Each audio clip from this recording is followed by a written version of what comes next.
গাব পাৰি আৰু এই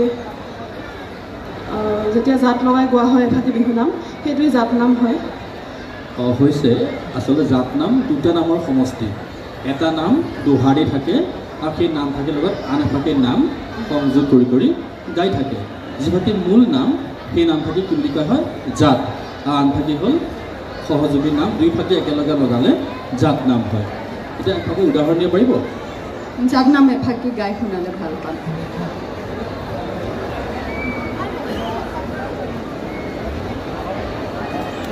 আপুনি গাইছে কিন্তু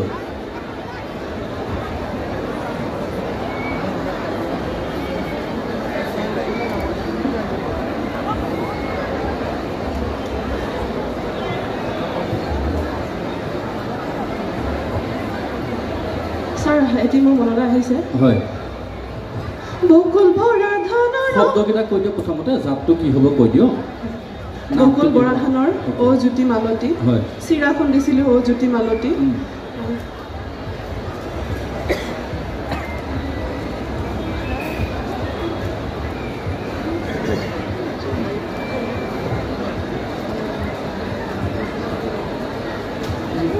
জ্যোতি মালতী শব্দকেইটাহে কৈছে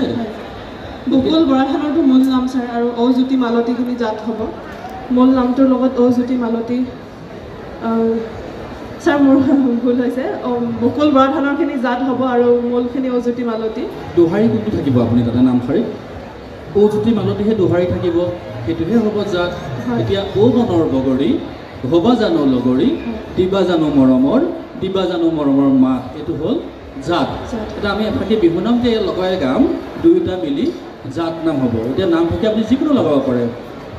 সেই আহু ধানৰ মৰণা অ বনৰ বগৰী পেলাই দে বহনা অ বনৰ বগৰী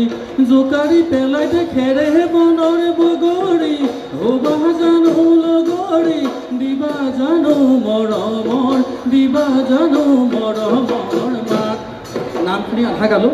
আহু ধানৰ মৰণা পেলাই দিয়ে বৰণা জোকাৰি পেলাই দিয়ে খেৰ বহুতে এইখিনি গাই থৈ দিয়ে কিন্তু সম্পূৰ্ণ নহ'ল কাৰণ পিছৰখিনি গাব লাগিব এতিয়া আমাৰ প্ৰতিযোগীয়ে যে কৈছে জ্যোতি মালতী লগাই পেলাই গাব পাৰে তেতিয়াও জাত নামেই হ'ব নিশ্চয় হ'ব অ জ্যোতি মালতী কেনেকৈ গাব বিচাৰিছিলা এবাৰ গাই শুনাব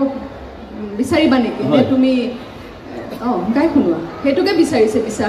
উদাহৰণ হয়